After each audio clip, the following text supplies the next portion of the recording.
Hi guys, welcome to episode 2 of Where Math Meets Life. But ये खाली एक episode नहीं, इसके साथ एक पॉडकास्ट है. एंड ये episode is for all the artist and upcoming singers कि उनकी जिंदगी में मैथ कैसे कनेक्ट होता है. And as our guest today we have mister Saif Altaf, मेरा बचपन का दोस्त, मेरा कॉलेज का यार. एंड बाकी उसकी introduction I would say Saif introduce yourself खुद से. Hello everyone. बचपन का दोस्त, तुम्हारा बचपना चल रहा होगा, मैं आई थिंक जवानी में आ गया था. सुमेर और मेरी मुलाकात आई थिंक कोई 12 साल पहले. I think we met in 2013 when we join Nixor. और वहाँ से we were in same classes, हम लोग साथ कम्यूट करते थे, हम लोग एक ही नेबरहुड से आए. तो या फॉर दोस्त of you don't know me, my name is Saif Altaf. I am a singer song writer from here, Karachi. I grew up over here, but then I moved to the Netherlands, so now I'm based over there since 2015. I am very happy कि सुमेर, जिसका नाम I think Karachi के सबसे बड़े बड़े teachers में शुमार होता है, he has invited me to do a podcast and he's calling me an artist, but I still feel like I'm a basic singer songwriter. मैं अपनी तरफ से पूरी कोशिश करूँगा कि जो चीज़ मैंने सीखी अपनी जर्नी में by using math in my songwriting skills, or even in basic music theory, I'm gonna try to share with you guys. So thank you, man. But thank you so much पहले तो सैफ अपने introduction के लिए. But अगर मैं सैफ की ज़िंदगी के बारे में बात करूं, आप स्टूडेंट्स के लिए पॉइंट बहुत ज़रूरी है. कॉलेज लाइफ तक कहीं किसी को भी नहीं पता था, या सैफ को खुद भी नहीं पता था ही वॉज सिंगर. ठीक है, बट उसने ये पैशन जब when he move to Netherland तब अपने अंदर आइडेंटिफाई करा, उस पर काम करा. एंड सुबह वो कॉर्पोरेट जॉब एंड शाम को वो अपना पैशन फॉलो कर रहा था. तो इससे आपके लिए एक लेसन है. आपको शायद आपका पैशन बहुत लेट कनेक्ट करे, बट ऐसा नहीं है कि आप वो फॉलो नहीं कर सकते. सैफ ने भी करा, अपनी कॉर्पोरेट लाइफ भी मैनेज करी एंड इसके साथ अपना पैशन भी फॉलो करा. तो सैफ, इसके बारे में थोड़ा ऑडियंस को क्या बताना चाहोगे, कैसे ये पैशन आइडेंटिफाई करा एंड कैसे, किसने मोटिवेट करा, क्या हुआ, पूरी जर्नी बताओ हमें. ज़रूर यार. आई मीन आप हैं one of my motivators. Sumer यार, आई थिंक टीचर्स में एक क्वालिटी ऐसी होती है जो आप अपने टीचर्स को बहुत पसंद करते हैं जिनकी वजह से, और वो होती है कि किस तरह वो आपको पुश करते हैं. I mean I have seen some of Sumer's students do such a good job, like online or even in corporate world. So Sumer, being one of my closest friends, he has always pushed me. तो कुछ ऐसे talent होते हैं जो आप बहुत मजाकिया तौर पे यूज़ करते हैं. हम सुमेर की गाड़ी में जब निक्सर जाते थे तो एक गाना होता था जो सुमेर को बहुत पसंद था. बताओ बच्चों को कौन सा गाना तुम सुनते थे? हाँ, हो गई गलती मुझसे मैं मानता हूँ. तो हम वो गाना सुनते थे. और obviously Sumer, again no offense, Sumer teacher बहुत अच्छा है लेकिन यार बेचारा गा नहीं सकता. तो सुमेर जब गाता था और पीछे मैं गाता था तो सुमेर कहता था यार तुम्हारी आवाज़ तो अच्छी. आई थिंक समीर चामिया ने भी मुझे एक बार कहा था कि यार तुम्हारी आवाज़ अच्छी है. और बहुत सारे लोगों को वैसे पता नहीं है, but I start my musical journey when I was in grade 6. मैं एक सिंगिंग कंपटीशन में सेलेक्ट हुआ था और उसमें my school hired a classical music teacher for me. और उन्होंने, जो मेरे उस्ताद थे, उन्होंने मुझे बेसिक ईयर ट्रेनिंग जो होती है वो देना स्टार्ट की. तो मुझे इतना समझ आ गया था कि यार मैं पिच में गा सकता हूँ. और फिर उसके साथ I think when I move to the Netherlands, मेरा एक बहुत ही करीबी दोस्त है, he is like my brother. He gave me his guitar क्योंकि मैं चाह रहा था कि यार मैं वहाँ जाके कुछ साइड पे चीज़ सीखूँ. सो आई टुक हिज गिटार. और कॉर्पोरेट के अलावा या वेल, जाते वक्त तो कॉर्पोरेट नहीं था ना, जाते वक्त तो I was just student. I went to the Netherlands to study business economics. और 2015 में पढ़ाई के साथ साथ you've got a lot of free time. तो I start learning guitar through YouTube. और वो एक पुराना सा उसका गिटार था जो मैं लेके गया. फिर मैं पहुंचा Netherlands I start taking YouTube lessons. वहाँ पे मेरा शौक जो है वो वापसी थोड़ा आना स्टार्ट पूरा हुआ. खुद करा राइट Yeah, से so I didn't take any proper lessons. I would just follow random YouTube videos. वहाँ से गिटार के बेसिक्स, गिटार की थ्योरी. मेरा प्लान जो था वो ये था कि I just wanted to be able to play for my friends. कि अगर हम किसी गैदरिंग में बैठे हैं और यू नो बॉनफायर चल रहा है एंड देन समवन आस्क यार किसी को गिटार बजाने आता है, then I would be like oh you know what मैं थोड़ा बहुत मैंने भी बजा शुरू सकता करा हूँ. था बट मेरी उंगलियों में बहुत दर्द हो गया था. यार उसका पता है सबसे अच्छा हैक क्या है? Again credit to one of my friends. उसने मुझे कहा कि तुम अपनी उंगलियों पे एल्फी लगाओ तो उससे अच्छा. Your fingers get very hard. तो फिर आपको वो महसूस नहीं होता. सही. But yeah that's the tough part. I think the first few months you need to get used to the pain and you need to be very disciplined, which is with almost everything. कि आप तो math के साथ भी होता है. Math के साथ भी होता है. तो खैर वहाँ पे 2015 2016 में मैंने थोड़ा सीरियसली करना स्टार्ट किया and then 2017 was when I wrote my first song. And that song I still remember I uploaded that video on Instagram and a lot of people reached out to me with a very positive feedback. So I was like, okay, maybe I could think about it. And then उसका नाम क्या था? it was Meri Ma. So that was my first song that I And wrote then second for my one mom. was Maria, I guess. Yes. So the second song was Maria, which was in 2019. And both of these were like short Instagram videos. हाँ. जो मैंने guitar एक camera लिया उसके सामने I wanted to share with my friends and family. तो मैंने बस रिकॉर्ड करके डाल दिया and everyone was very positive about it. मुझे याद है तुमने भी काफ़ी मैसेजेस किए थे. So I loved it. और Yeah. फिर उसके बाद जब आशियाना आया उसकी वीडियो तो अमेजिंग. Hmm. मैंने हर क्लास में चलाई हुई कि अपने सारे स्टूडेंट्स को मोटिवेट करने के लिए कि अगर लाइक आई टोल्ड देम, मतलब मुझे ये 6 वाली बात नहीं पता थी because I never saw singer in you. या मुझे पता भी नहीं था कि यूज्ड टू सिंग और not, but once I started seeing this video मैंने बोला यार बंदा मतलब जिसको पहले पता भी नहीं था तो कहीं से भी हिंट भी नहीं था कि ये आगे जाके सिंगिंग से कनेक्ट होगा, but now he is doing wonderful. और फिर मैंने क्लास में भी चलाई थी वो video and I told all the students के पैशन की कोई एज नहीं होती, कभी किस वक्त भी आपको मिल सकता है and just take that thing as an adventure और एंजॉय करो. It's true, man. That's I think the meaning of life. You take little adventures and then but वो मजा आपको आ रहा है कहाँ ना से आज इस adventure. Alhamdulillah. I mean, I'm very grateful for how my life has turned out to be in the last 2 years. जहाँ मैंने मुझे अभी भी याद है 2022 में when my songwriting was like it was going well लेकिन इतना अच्छा नहीं जा रहा था कि I would be getting like a lot of streams. So मैंने ये सोचा कि यार I want be back stage.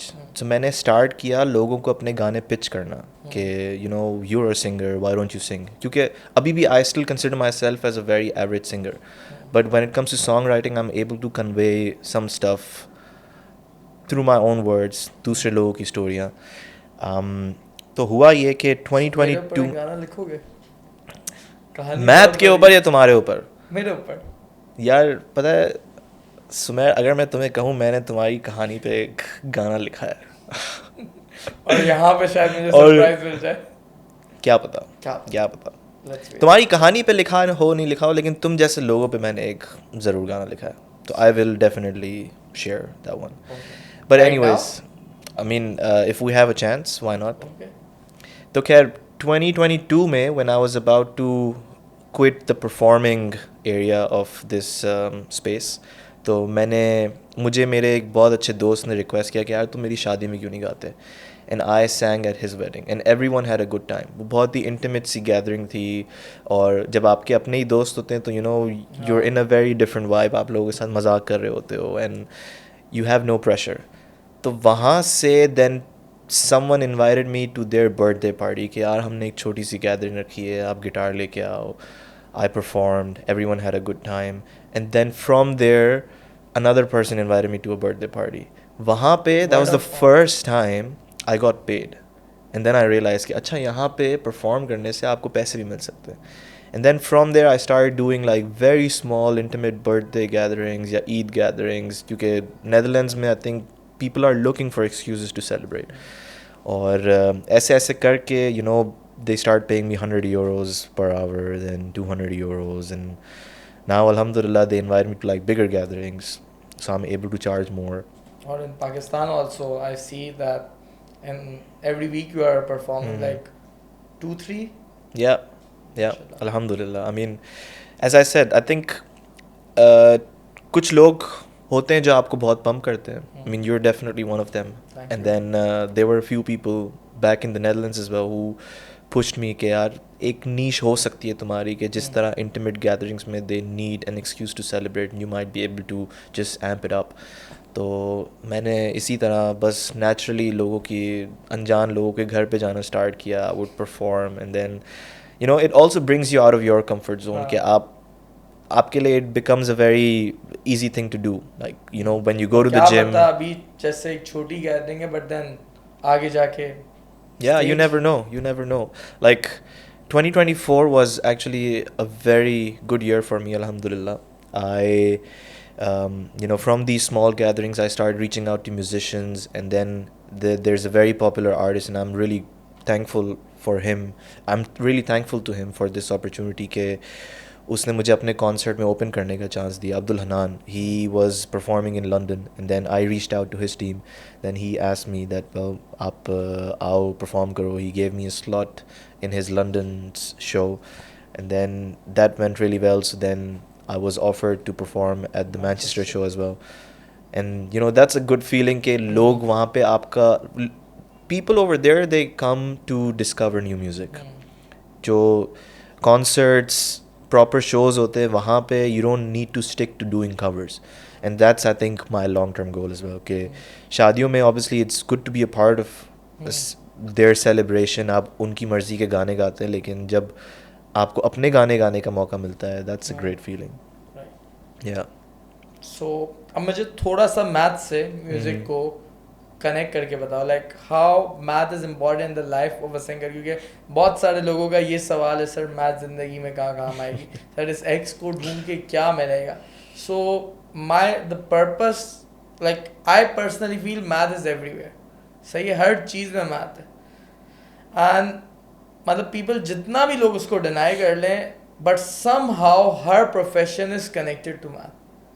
But ये आजकल के बच्चों को ये बात नहीं समझ आती. मैं एक छोटी सी एग्जांपल अगर दूं, एक उनको चैलेंजिंग क्वेश्चन दिया जाता है, वो सोचते हैं सर ये मैं ज़िंदगी में कहाँ यूज़ करूँगा, बट मेरे हिसाब से उस क्वेश्चन का पर्पस इस वो नहीं कि कहाँ पे यूज़ होगा, उसको सोचने की एबिलिटी डेवलप करना. लाइक ज़िंदगी में फंसोगे तो यहाँ पे यूज़ होगा, राइट. सो सिंगर की लाइफ में मैथ कहाँ पे यूज़ होती है, थोड़ा सा आइडिया दो. Yeah, I think हम लोग, because I also used to really like math, तो हम लोग I think थोड़े से biased है math में. But then again, to your point, हर जगह है math, हर जगह. Even over here, हम जो अभी podcast कर रहे हैं, कितनी lightning आ रही है यहाँ पे हमारे मुंह पे, क्या किस तरह वॉल्यूम्स एडजस्ट हुए हुए हैं इस माइक के. हम अगर म्यूज़िक थ्योरी में जाएं, again I might make it a bit more complicated, लेकिन I think as a start you know basic units of major जो म्यूज़िक में यूज़ होते हैं, you know pitch, frequency. Pitch क्या होती है कि आप एक स्केल पे एक आवाज़ आ रही है आपको, और जैसे जैसे हायर पिच होगी वैसे वैसे, अगर मैथमेटिकल टर्म्स में जाऊँ तो उसकी फ्रीक्वेंसी हाई होगी. ठीक है. अगर मैं और मैथमेटिकल उसमें जाऊँ, जो मुझे बहुत अच्छा लगता था, वो जो नहीं एक्सपोनेंशियल ग्राफ होता है, ऊपर जाता है. So there is an exponential relationship between pitch and frequency. So as your pitch for the pitch to go, as your pitch goes up, your frequency goes up.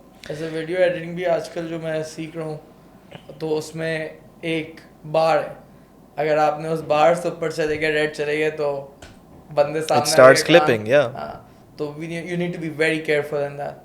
तो यही बात है, pitch and frequency video editing में भी also it's very helpful. हर जगह यार.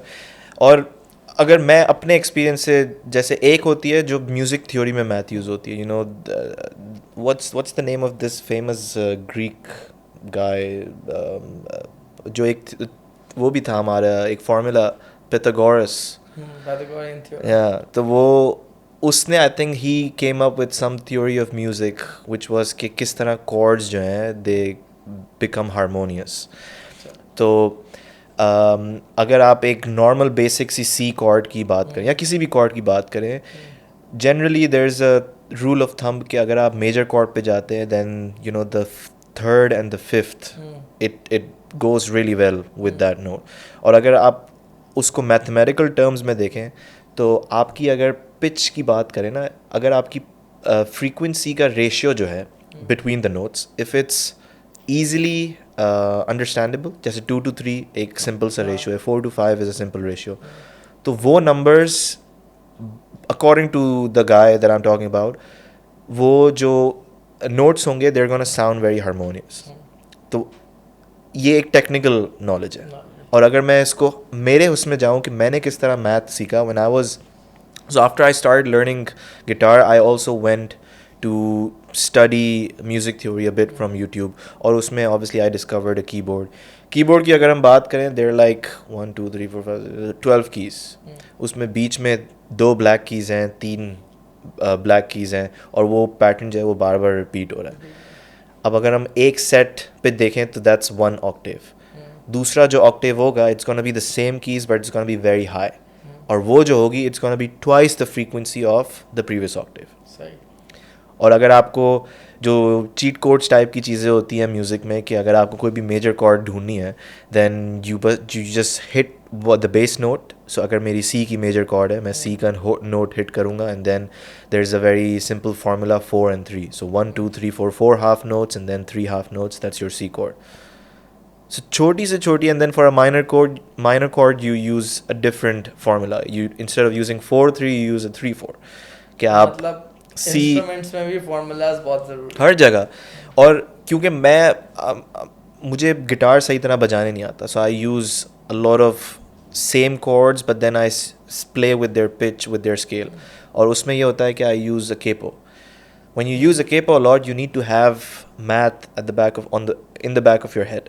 कि अगर मैं C पे बजा रहा हूँ and I just know 4 chords C, A minor, G, F, और अगर मुझे उसको बजाना है in the scale of G, तो C कि में अगर हम G डालें then it goes I think 1 2 3 4 5 6. Let's say अगर आपको F में बजाना है then you go up by 5 half notes. तो वो आप केपो जो है वो आप 5th फ्रेट पे लगाएंगे तो जाके आप सी वाली कॉर्ड बजाएंगे लेकिन बजेगा F. So that's like another way of seeing mathematics in music. I think काफ़ी टेक्निकल इन्फॉर्मेशन दे दी है बट आजकल की आवाम ये चीज़ को बहुत मतलब लाइक राइट ऑडियंस के लिए this will be very helpful, but बहुत सारे लोगों के लिए ये क्या हो रहा है, मतलब ये सारी चीज़ें ब्लैंक होएगी. Yeah, again, we don't want to make it a boring podcast, so I think बस the gist of it is कि म्यूज़िक में मैथ बहुत ज़रूरी है. यही मैं सारे मतलब लाइक जो सारे बच्चे जो आगे जाके आर्टिस्ट बनना चाहते हैं, सिंगर्स बनना चाहते हैं, गिटारिस्ट बनना चाहते हैं, कोई इंस्ट्रूमेंट बजाना चाहते हैं, उनको मैं यही बात समझाना चाहता हूँ. तो आज जो आप सवाल कर रहे हैं कि ये कहाँ पे काम आएगा, एक्स आज एक और दिन गुजर गया एक्स के बगैर, अगर आपका ये सवाल है मेरा बच्चा, तो I want you to know that indirectly आपके दिमाग में हर चीज़ में मैथ का इन्फ्लुएंस है. अगर आज आप इस पे फोकस करोगे, देखो अगेन मेरी ये जो सीरीज शुरू हुई थी इसमें मैंने बताया था 2 तरीके मैथ सीखने हैं. एक पढ़ के सीख लो, मैथ का कड़वा गुण पी लो. दूसरा जिंदगी ठोकरों से सीखो, पर ठोकर कब और कैसे सिखाएगी ये नहीं पता. सही है, अच्छा भी सिखा सकती है, बुरा भी सिखा सकती है. अगर सैफ को देखें सो ए लेवल तक मुझे नहीं पता था कि कोई भी like Saif will become a singer, but वहाँ जाके रियलाइज़ हुआ, अचानक से एक पुश मिला तो एक ठोकर ही मिली ना, एंड अच्छी तरह से सीखा, यूट्यूब की हेल्प ली, खुद करा, एंड आई थिंक कितनी एज में मतलब नया पैशन फिगर आउट करके उसको वहाँ तक लेके गए. यार I discovered music again in my life when I was 19 or 20. Right. कि मैंने गिटार सीखना स्टार्ट किया, फिर लिखना स्टार्ट किया, और लिख के कभी बहुत बेसिक से गाने आते थे. टाइम कैसे मैनेज करते थे यूनिवर्सिटी लाइफ में and then after corporate also? I think university के साथ मुझे थोड़ा सा टफ लगता था मैनेज करना. इसी वजह से अगर मैं अपने 2015 to 2018 यूनिवर्सिटी के साल देखूँ उसमें मेरा एक ही गाना मैंने लिखा और उसमें मैंने सीखी भी सिर्फ 4 कॉर्ड्स. फिर उसके बाद when I start doing an internship, मुझे याद है 2018 में, तो एक अलग ही फ्री टाइम का एरिया मेरी ज़िंदगी में, you know, I explored that. तो 5 बजे आपकी जॉब ख़त्म होती थी, एंड वहाँ का वर्क कल्चर ऑब्वियसली इट्स वो तो वेरी पूरी दुनिया का फैसिलिटेटिंग. हर जगह का फैसिनेटिंग है. तो 5 से रात के 11 बजे की जो लाइफ थी, I had to occupy that with something, and that's when I think I also start doing this a bit more seriously. और मुझे याद है जब मेरा वो गाना आया मारिया, तो I had a chat with my parents and they were like, तुम जॉब कर रहे हो, तुमने अपने बैचलर्स कर लिया है, we don't know if you want to do a masters और नॉट, तो why not spend your free time on this a bit more seriously, and that's what I did. फिर मैंने तो एक अम्मा अब्बा का पुश.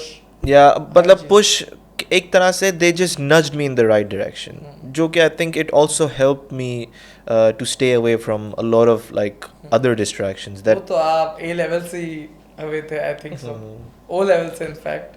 आपको कौन सी distractions लग रही है मेरी? नहीं, जो बातें पता है मुझे. Science, नहीं. Math, okay. खैर, तो फिर ऑब्वियसली जब मैंने थोड़ा सीरियसली करना स्टार्ट किया 2019 में, then something that happened, I think now when I think about it, it's like a blessing in disguise, was covid. कि उसमें और टाइम फ्री हो गया, क्योंकि वर्क फ्रॉम होम में you have your keyboard in front of you, and every time you don't have a call to attend or no Excels to manage, you immediately go to your keyboard and then you express yourself on that. So I think COVID really helped me bring the best out of my music as well. तो फिर से Covid आना चाहिए मतलब. नहीं, अल्लाह ना करे. आजकल सुनने में आ रहा है कोई चाइना में कोई नई चीज आई हुई है, यार हर जगह का कुछ है, I mean, but I hope ना है. नहीं बिकॉज इंशाल्लाह. वो जो स्टॉप था ना जिंदगी का, उसने मुझे भी बड़े हिट दिए थे. वैसे आपको क्या लगता है, जैसे बहुत सारे लोगों से मेरी बात होती है and they always have this statement कि यार 2020 के बाद life hasn't been the same. Do you agree with that? हाँ, इट्स बीन चेंज. मतलब अगर टीचिंग लाइफ में भी देखें, ऑनलाइन का बहुत कम स्कोप था, बट देन बहुत सारे लोग ऑनलाइन की तरफ आए. जैसे अभी मैं बात करूँ ए लेवल स्टूडेंट्स की और उसके आगे यूनी स्टूडेंट्स की, बहुत सारे ऐसे बच्चे जो बोलते हैं यार घर में बैठ के पढ़ना है हमें ऑनलाइन. ओ लेवल वाला अभी भी उसके अंदर थोड़ी सी वो है कि नहीं यार फिजिकल बेहतर समझ आता है. हालांकि अगर वो फोकस करे तो ऑनलाइन इज बेटर ऑप्शन. ठीक है, घर पे बैठो ना, आपको जाना है, ठीक है, पेट्रोल कॉस्ट, ट्रैवलिंग कॉस्ट आपकी बच रही है, and it's easy for them. But again he is not willing to understand. जैसे पहले मैंने भी ऑनलाइन को इतना सीरियसली नहीं लिया था, but now I am working on things कि जैसे मैं ऑनलाइन के एक्सपीरियंस एक फिजिकल एक्सपीरियंस बना दूँ. जैसे अब हर क्लास में proper studio, proper lightning and everything, so student feel के सामने एक टीचर बैठा हुआ. बट ए लेवल तक का बच्चा काफ़ी हद तक ये बात समझ गया, और यूनी तक का. तो आहिस्ता आहिस्ता ट्रेंड चेंज हो रहा है, और ये कोविड की वजह से ही हुआ. वरना बहुत सारे टीचर को जूम नहीं यूज़ करना आता था, सही है. बहुत सारे जो टीचर्स काफ़ी एजेड थे, उन्होंने भी अपने आप को अडेप्ट करा. तो कोविड ने बहुत सारी जॉब्स नई क्रिएट भी करी है, सही है. बहुत सारे नई चीज़ें भी क्रिएट करी है, नई चीज़ें सिखाई भी है, बहुत सारी चीज़ें अनलर्न करनी भी पड़ी है लोगों को. बट या it made huge change. Okay. But आजकल जैसे एआई भी, अभी अगेन लोग कहते हैं एआई आ रहा है तो बहुत सारी चीज़ें ख़त्म हो जाएगी, जॉब्स हाँ ख़त्म होगी. बट अगेन अगर आप एआई को देखो, I see so many other job potential in it. जो मैं वीडियो एडिटिंग में सीख रहा हूँ चीज़ें, उसमें एआई का बहुत बड़ा रोल है, and it can actually make your life बहुत आसान. तो अगेन जब कोई चीज़ आती है, आई फील अगर कोई चीज़ लेके जा रही है तो वो नई चीज़ और ऐड भी कर रही है, अगर आप इस पर्सपेक्टिव से देखना शुरू करो. ठीक है, और उसको एक एडवेंचर समझो. अगेन ये मेरी एक लाइन है, हर चीज़ को एक एडवेंचर ले तो फिर उसका मज़ा अलग आ जाता है. Like there are whenever you see things in life कि आपको लगता है अब जिंदगी रुक जाएगी, एक ये तरीका है उसको देखने का, और एक दूसरा तरीका है. जैसे बहुत सारे बच्चों को बात पता नहीं है, but this is my last year of physical teaching, Okay. Right, in Pakistan, and then I will be moving next year abroad. So बहुत सारे को लगता है कि मतलब लाइक मेरे सामने दो चीज़ें थी. एक ये चीज़ थी कि मैं ये सोचूं कि यार इतना अच्छा फिजिकल पढ़ा रहा हूँ, यहाँ पे सब सेट है, ठीक है, और ये सब चले जाएगा और मैं उदास हूँ। दूसरी चीज़ क्या है कि यार ये तो पाकिस्तान की मार्केट है, why not approach a global market? Math is a global subject, हर बंदा पढ़ता है, तो क्यों ना मैं पूरी दुनिया को पढ़ाऊँ? एक ये माइंडसेट के साथ सोच के, एडवेंचर समझ के, लेट्स प्ले, राइट? तो आई पर्सनली फील कि इट्स योर माइंडसेट, आपका हर चीज़ का देखने का पर्सपेक्टिव बहुत मैटर करता है। सो बस यही। और कुछ ऐड करना चाहोगे यंग आर्टिस्ट के लिए, यंग सिंगर्स को कोई मैसेज देना चाहोगे? यार मैं बस एक ही मैसेज दूंगा कि अगर आप किसी चीज़ के बारे में पैशनेट हो then just go for it. Don't I mean if I think about you know what took me away from music from grade 6 to 2015 when I moved abroad. Like it's very sad to say, लेकिन मैं बहुत ये सोचता था कि यार लोग क्या कहेंगे, and it's like a sad reality that we live in कि ग्रेड 7 या 8 में जब मेरी प्रिंसिपल मुझे कहती थी कोई भी स्पोर्ट्स इवेंट या बड़े इवेंट पे कि यार आप एक काम करो, स्टेज पे जाके परफॉर्म करो, और जब आसपास के when you are a teenager आपको नहीं पता होता कि क्या चीज़ अच्छी है क्या चीज़ बुरी है, और लोग आपका मजाक उड़ा रहे हैं कि यार तुम हमेशा गाना गाना स्टार्ट हो जाते हो ये वो, और वो चीज़ मुझे उस वक्त when I was I think 13 वो इतनी ज़्यादा बॉदर की दैट आई मीन तुम be you being my closest friends you didn't know कि मैं म्यूज़िक भी करता था, like I used to sing, and it just makes me feel very sad कि कभी कभी हम हमारी ज़िंदगी में ऐसे डिसीजंस लेते हैं कि हमें अगर कोई चीज़ बहुत ज़्यादा पसंद है हम उससे फिर भी दूर हो जाते हैं क्योंकि हमें उस चीज़ का डर होता है कि यार लोग क्या कहेंगे या आसपास लोग क्या कहेंगे। यही तो मसला है इस सोसाइटी का, और इसी को तो बदलना है, और ये हमारी as a teacher I feel बहुत बड़ी रिस्पॉन्सिबिलिटी है ये। And to be honest I have been working on this, मतलब आज अल्हम्दुलिल्लाह बहुत सारे स्टूडेंट जब आके अपनी सक्सेस स्टोरी सुनाते हैं तो ये फील होता है कि एक्चुअली हमने ये चीज़ एज अ टीचर अपनी रिस्पॉन्सिबिलिटी पूरी करी, ठीक है। बिकॉज देखो एक बच्चे को राइट गाइड करना, क्योंकि बच्चे का फ्यूचर का सवाल होता है, being a teacher is not only यार पढ़ा के घर चले जाना, बहुत बहुत बड़ी रिस्पॉन्सिबिलिटी का काम है। क्योंकि जैसे मैं एक छोटी सी एग्जांपल देता हूँ, अगर एक बच्चा है जो मैथ में, मतलब देखिए सबसे मैथ नहीं होती, बट अगेन मतलब like they are using in life, realize नहीं हो रहा, बट कुछ लोगों को बहुत ज़्यादा मुश्किल लगती है। बट अगेन आगे बढ़ने के लिए एटलीस्ट ओ लेवल मैथ तक तो करना है यूनिवर्सिटी जाने के लिए, तो जब करना है ये थोड़ा सा ज़िंदगी से कनेक्ट करके कर लो। मैथ बुक्स वाली नहीं होती, आगे जाके ज़िंदगी में होगी, राइट। अब एक बच्चा है जिसका ओ लेवल में बहुत बड़ा ग्रेड है, सही है, एंड वो मेरे पास आएगा, लेट्स सपोज करेंगे, मुझे बोलेगा ए लेवल मैथ चाहिए।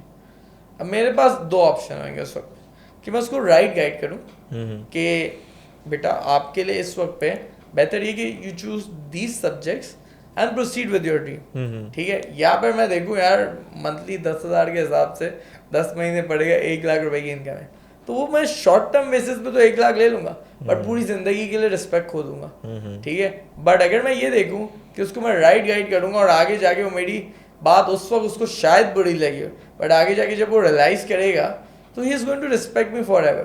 तो ये टीचर्स की रिस्पॉन्सिबिलिटी आई फील होती है।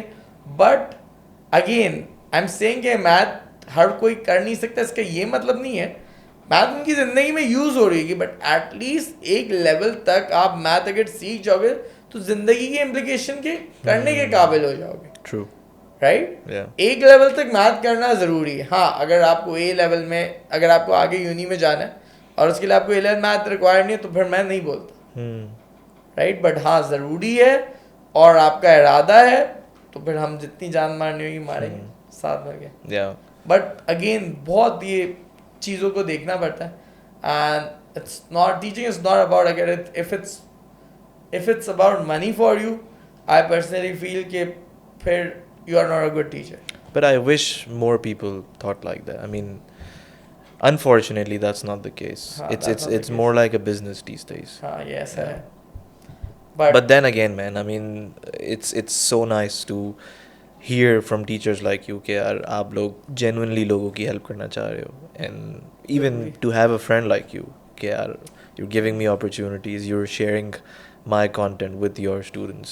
नहीं यार, मतलब आई पर्सनली भी कि हर बंदा, मतलब एक छोटा सा पुश कैन मेक बहुत, कैन लाइक पंप किसी और को ना, लाइक मतलब मैंने सॉ योर सॉन्ग मैंने अपनी हर क्लास में बच्चों को देखा ये मेरा दोस्त गा रहा है, सही है, तो उन्होंने जाना फिर मैंने उनको कहानी सुनाई अबाउट यू कि how you manage and like कहाँ कैसे क्या पहुंचा एंड कैसे आप भी अपने पैशन के साथ कनेक्ट कर सकते हो, ठीक है।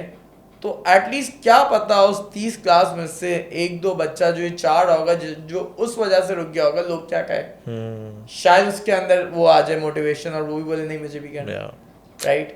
And plus I am proud कि यार मेरा दोस्त इतना अच्छा परफॉर्म कर रहा है, तो मैं उसको भी लोगों को बताना चाहता हूँ। तो हर बंदा मुझे बोल रहा था भाई क्या है इस गाने की वजह, नहीं यार मेरे दोस्त ने कहा है आई शुड सेलिब्रेट इट। नहीं यार दैट्स ग्रेट, दैट्स ग्रेट। तो आई थिंक एक परफॉर्मेंस हो जाए छोटी सी यार ज़रूर। एक ऐसा गाना है जो आई थिंक मैंने सुमेर से शेयर किया था। I wrote a song a few years ago during the time of COVID and I wanted to think about the lives of, you know, kids in Pakistan ke how they have big dreams, but because of this fact ke yaar log kya kahenge wali mentality, they are not able to go forward. तो वो गाना मुझे किसी ने recently recommend किया यार, why don't you pitch it to government schools as a poem. So now with the help of Sumer we're gonna do that. We're gonna pitch to government schools this poem, so maybe I can play that one for you. Okay, yeah, or I could also play the one that I said कि मैंने आप जैसे लोगों के लिए लिखा. Okay, let's do that.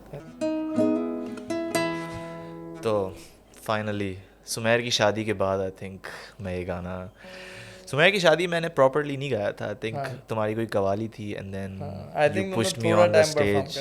ये जो हल्का हल्का सुरूर है. Anyway, so this is the song that I wrote in 2019. This one was called Chuna Asma.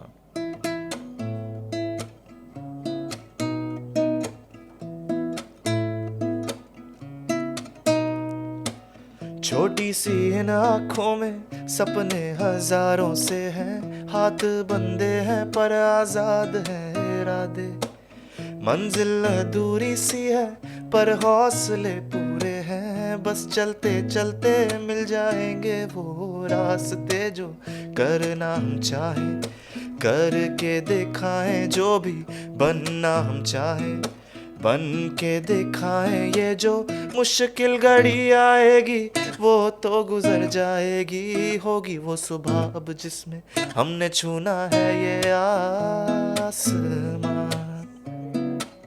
तो सुमेर के लिए the second part. हो सोचो तो जरा वो दिन जब सूरज की किरणों के संग उम्मीदों के बादल कैसे छम छम बरसेंगे, हो सोचो तो जरा वो दिन का जब हम आजाद पंछी ख्वाहिशों के बादल पे यूं मौजों में झूमेंगे. पूछो तो जरा इस दिल से सुनी है कभी क्या इसकी, लोग क्या कहेंगे कह के जी ली अब ये जिंदगी, क्यों लोगों से है डरना जो दिल में वो ही करना, कुछ तो लोग कहेंगे बस ये कहते रहेंगे, क्योंकि मंजिल को पाना है तो इनको हराना है और लानी है सुबह वो जिसमें हमने छूना है ये आसमां.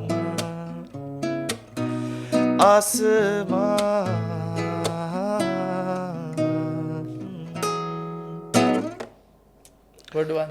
Thanks, man. So this one was Chuna Asma, jo hum, if everything works out, we're gonna pitch to government schools as a part of their curriculum. Inshallah. हम चाहेंगे कि people can, you know, touch the skies. People can go for the skies. Literally. Inshallah. Inshallah. And then there was a song that I wrote last year actually. ये अभी public हो गया? It's not, नहीं मैंने किसी के साथ share नहीं किया, बट मैंने बहुत करीबी दोस्त हाँ। जिनको मुझे लगता है जिनके साथ शेयर करना चाहिए, हाँ। क्योंकि यार एज आई सेड कि you been someone who has हाँ। ऑलवेज पुश्ड मी, और इसी तरह मेरे और भी करीबी दोस्त हाँ। हैं जिन्होंने हमेशा मेरा साथ दिया है, तो तो उनके लिए उनके आई लिए फील ऑनर्ड। हो भूल जाना नहीं उस सफर को कभी जिसको तय करके पहुंचे आज तुम हो यहाँ। जिंदगी में अगर आगे बढ़ना हो तो याद रखना उन्हें जिनसे सहारा मिला। कितने अरमा है टूटे, कितने हाथ हैं छूटे, फिर भी कुछ है वो साथ जो कायम रहे। आज उनकी वजह से ही ये मकाम मिला, वो ना होते तो शायद मैं रहता लापता। अब मिली जो मुझे फुर्सत है जरा, दिल से करना मैं चाहता हूँ सबका शुक्रिया। आज जो भी मैंने हासिल है किया, ये सब है तुम्हारे प्यार का ही सिला। ओ,